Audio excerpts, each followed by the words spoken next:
प्रणाम। नवरात्रि की साधना आप सभी लोगों ने अच्छे से शुरू की होगी। तो आज तीसरे दिन यानी तृतीय स्थान पे जो विराजमान है, ऐसे माँ पार्वती की शक्ति स्वरूप, जिन्हें हम देवी चंद्रघंटा के नाम से जानते हैं। ये स्वरूप अगर आप देखेंगे तो माँ देवी का बहुत ही अलौकिक स्वरूप है। दिखने में काफी सुंदर और मन को शांति प्रदान करने वाली ऐसी ये देवी है, ताकि जो साधक इनकी साधना करता है उन्हें परम शांति का अनुभव होता है। जो भी साधक इसकी साधना करता है, उसके जीवन में अगर कोई कष्ट है या उसे शांति ही नहीं मिल रही है अपने जीवन में, तो ये देवी की साधना करने से आपको परम शांति का अनुभव होगा।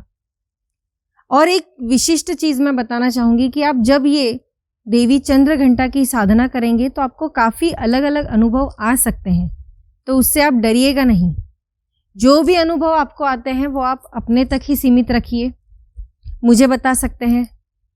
लेकिन ज़्यादा से ज़्यादा मेरे गुरुदेव हमेशा मुझे ये कहते हैं कि जो भी अनुभव हमें साधना में आते हैं वो हमें अपने तक ही सीमित रखने हैं या फिर अपने गुरु को बता सकते हैं, ज़्यादा उसकी चर्चा नहीं कीजिएगा। तो ऐसे ये देवी की साधना करते समय आपको शायद कोई सुगंधित वस्तु के आसपास आप घूम रहे ऐसा अनुभव हो सकता है, या फिर आपको काफ़ी मन शांत हो गया है, किसी के साथ बात नहीं करनी है, शांत बैठना है, ऐसी अनुभूति आपको आ सकती है। माँ चंद्रघंटा की साधना करते समय काफ़ी ऐसे अनुभव हमें आते हैं, क्योंकि मैंने भी ये साधना की हुई है, तो मैं आपको ये ज़रूर बता सकती हूँ कि अनुभव तो आपको आएंगे अगर आप ये चीज़ सही तरीके से और श्रद्धा से करते हैं। तो आज तीसरे स्थान पे है माँ चंद्रघंटा देवी। तो इसकी साधना करते समय हमें नीले रंग के वस्त्र परिधान करने हैं। नीले रंग की साड़ी पहन सकते हैं, ड्रेस पहन सकते हैं। अगर पुरुष वर्ग है तो नीले रंग का कोई भी वस्त्र वो परिधान कर सकते हैं और साधना करने के लिए बैठ सकते हैं।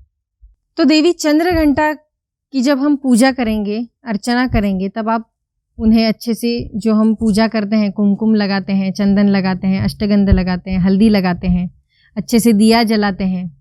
तो ऐसे समय हमें उनको कौन सी पत्री चढ़ानी है, तो उसके लिए हम कठमुली यानी आपटा का जो वृक्ष होता है, दशहरे के दिन हम जो पत्तियां एक दूसरे को देते हैं, वे पत्री का आप इस्तेमाल कर सकते हैं।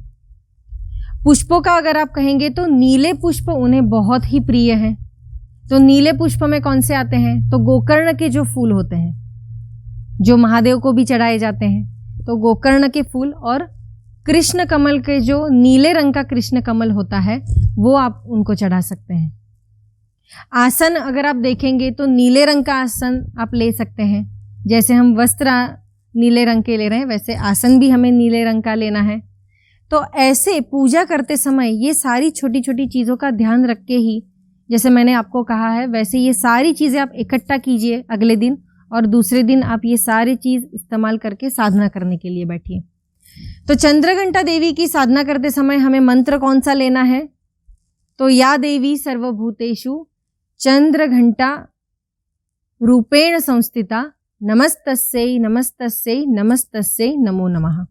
यही मंत्र का उच्चारण आपको करना है। काफ़ी अलग अलग मंत्र आप शायद जानते भी होंगे, लेकिन अगर आपने गुरु किए हैं तो वे सारे मंत्र आप कर सकते हैं।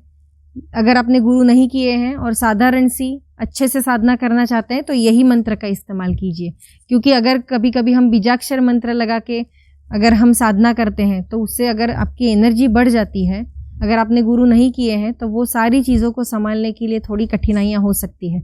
इसीलिए जो साधारण सा, जो सप्तशती में जैसे मंत्र है वैसे ही ये मंत्र लिया गया है, जिसकी साधना मैंने भी की है और इसकी अनुभूति बहुत ही सुंदर तरीके से आती है। तो यही मंत्र का उच्चारण कीजिए, या देवी सर्वभूतेषु चंद्रघंटा रूपेण संस्थिता नमस्तस्यै नमस्तस्यै नमस्तस्यै नमो नमः। तो ये देवी जो बहुत ही दिखने में सुंदर सी अलौकिक इसका रूप है, जो ज़्यादातर उसका अगर आप वाहन देखेंगे तो वे शेरों वाली, जैसे हम देवी कहते हैं, जैसे वैष्णव देवी है, वैसे ही ये शेर उनका वाहन है। उनको 10 हाथ है, ऐसे हम उनकी प्रतिमा में देख ही सकते हैं, जिसमें उन्होंने तलवार ली है, गदा ली है, पद्म कमंडलू लिया हुआ है, एक हाथ में पुष्प है, एक हाथ से वे हमें आशीर्वाद दे रहे हैं। ऐसा सुंदर सा स्वरूप जो देवी का है, जिसकी हम साधना करने से साधक निर्भयता की ओर जाता है। उसे कोई भी चीज़ की डर नहीं रहता, कोई भी चीज़ का उसे डर नहीं लगता। अगर जीवन में आपको ऐसा लगता है कि मुझे ये चीज़ का डर लगता है, कभी कभी कुछ लोगों को शाम के समय डर लगता है, तो ऐसे समय अगर आप चंद्रघंटा देवी की साधना भी करते हैं तो आप निर्भयता की ओर जाते हैं और देवी हमेशा आपका रक्षण ही करती है। तो जो साधक चाहते हैं कि देवी हमारा रक्षण करे, हमारे साथ रहे, ऐसे साधक चंद्रघंटा देवी की साधना जरूर कर सकते हैं।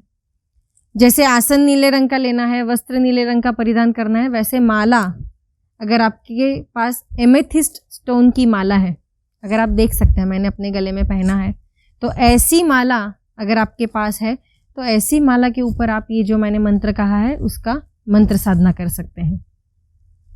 तो भोग भी कौन सा लगाना है, तो जो नारियल होता है, नारियल के टुकड़े कीजिए और उसे शक्कर के साथ मिलाइए और वो प्रसाद आप देवी को अर्पण कीजिए।